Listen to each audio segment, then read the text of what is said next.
રાષ્ટ્રપિતા મહાત્મા ગાંધીના જન્મદિવસ નિમિત્તે રાજકોટમાં ભાજપના આગેવાનો દ્વારા ખાદીની ખરીદી કરવામાં આવી હતી। ખાદીના વ્યવસાય સાથે સંકળાયેલા નાના કારીગરોને રોજગારી મળી રહે તે હેતુથી ભાજપ દ્વારા પરંપરા શરૂ કરવામાં આવી છે। શહેર ભાજપ પ્રમુખ મુકેશ દોશી, મહામંત્રી વિરેન્દ્રસિંહ ઝાલા સહિત કાર્યકરો અને આગેવાનોએ ખાદીની ખરીદી કરી હતી।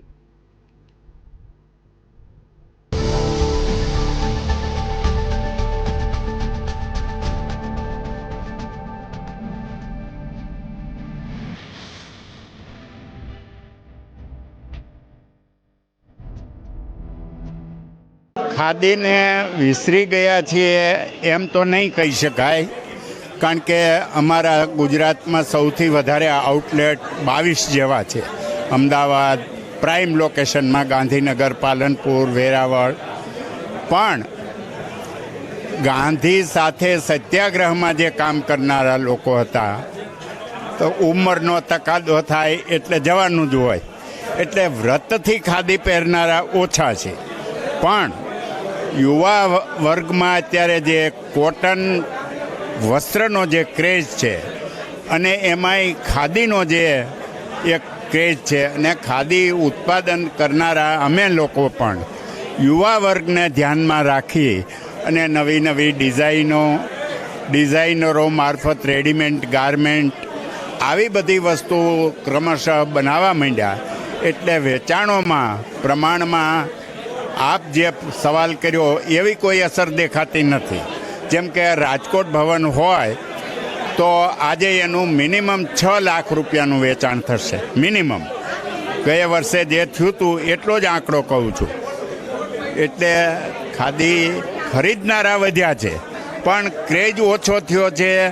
એ એક ભાવાત્મક રીતે આપણે કહી શકીએ કે ભાઈ ખાદીના વિચારને, ગાંધીના વિચારને સમજનારા માણસો ક્રમશઃ, પણ યુવાઓમાં એ વસ્તુ આપણે જાગૃતિ કરવી પડશે। અત્યારે ગુજરાત સરકારે 2 ઓક્ટોબરથી 31 ડિસેમ્બર સુધી વળતરનો તબક્કો જાહેર કર્યો છે।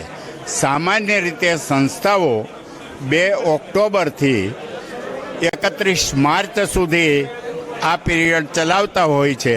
પછી એમાં રિબેટમાં, કારણ કે સરકાર તો 31 ડિસેમ્બર સુધી જ આપશે, પરંતુ સંસ્થાઓ પોતાના ફંડમાંથી કે એવી રીતે માર્ચ સુધી લંબાવતા હોઈએ છીએ। પણ એને માટે અત્યારે હું કંઈ ચોક્કસ પેલું ન કહી શકું। અત્યારે 2 ઓક્ટોબરથી 31 ડિસેમ્બર 3 મહિનાનો આ તબક્કો છે। 2 ઓક્ટોબર એટલે કે રાષ્ટ્રીય પિતા મહાત્મા ગાંધીજીની જન્મજયંતિ, આજના દિવસે દેશભરમાં ઉજવણી કરવામાં આવે છે। ત્યારે રાજકોટ શહેર ભાજપ દ્વારા છે તે ખાદીની ખરીદી કરી અને આ મહાત્મા ગાંધીજીને શ્રદ્ધાંજલિ છે તે આપવામાં આવી રહી છે। ત્યારે આપણી સાથે શહેર ભાજપ પ્રમુખ છે, તેમની સાથે વાત કરશું। મુકેશભાઈ, ગાંધીજીને એક શ્રદ્ધાંજલિના રૂપે ખાદીની ખરીદી કરવામાં આવી રહી છે, શું કહેશો? આઝાદ ભારતના ઘડવૈયા, આઝાદ ભારતના શિલ્પી, એક મહામાનવ, રાષ્ટ્ર પિતા તરીકે જેમની સમગ્ર દેશમાં ઓળખ છે, એવા આપણા સૌના પૂજ્ય ગાંધીજીની આજે જન્મજયંતિ છે। આ નિમિત્તે વર્ષોથી જે રીતની પરંપરા ચાલે છે, ભારતીય જનતા પાર્ટીના પ્રત્યેક કાર્યકર્તાઓ આજના દિવસે ખરીદી કરતા હોય છે ખાદીની, અને ખાસ કરીને એની પાછળનો હેતુ ગાંધીજીની પ્રિય ખાદી હતી, અને એ પ્રવૃત્તિને, ખાસ કરીને ખાદીની પ્રવૃત્તિને વેગ મળે, નાના માણસોને રોજીરોટી મળે, એવા હેતુથી આ પ્રકારનો કાર્યક્રમ ભારતીય જનતા પાર્ટી દ્વારા 2 ઓક્ટોબરે યોજવામાં આવતો હોય છે।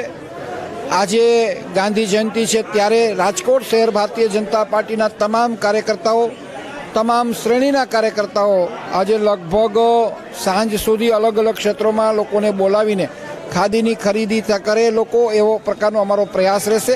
અને આજે તમામ લોકો ખાદી ખરીદવાના છે। પરંપરા એક આપણે જાળવી રાખવી છે, આ પરંપરા શરૂ કરવા પાછળનો આપણો હેતુ શું હતો?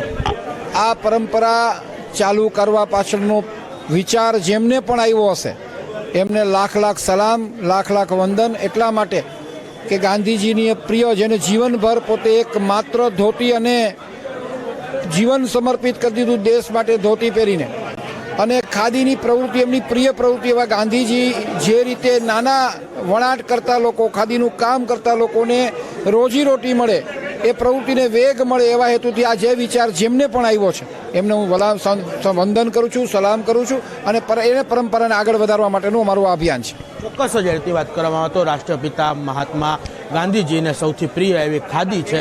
આ ખાદી સાથે સંકળાયેલા જે કારીગરો છે તેમનું પણ ગુજરાત મળી ચાલી રહે અને તેમને પણ આ ખાદીને પ્રોત્સાહન મળે તે હેતુથી ભારતીય જનતા પાર્ટી દ્વારા આ પરંપરાની શરૂઆત કરવામાં આવી છે. જે મુજબ આજે પણ રાજકોટમાં 2 ઓક્ટોબરના નિમિત્તે ભાજપના આગેવાનો દ્વારા ખાદીની ખરીદી છે તે કરવામાં આવી હતી. કેમેરામેન પ્રવીણ પરમાર સાથે શુભમ ભટ્ટ, ગુજરાત ન્યૂઝ, રાજકોટ.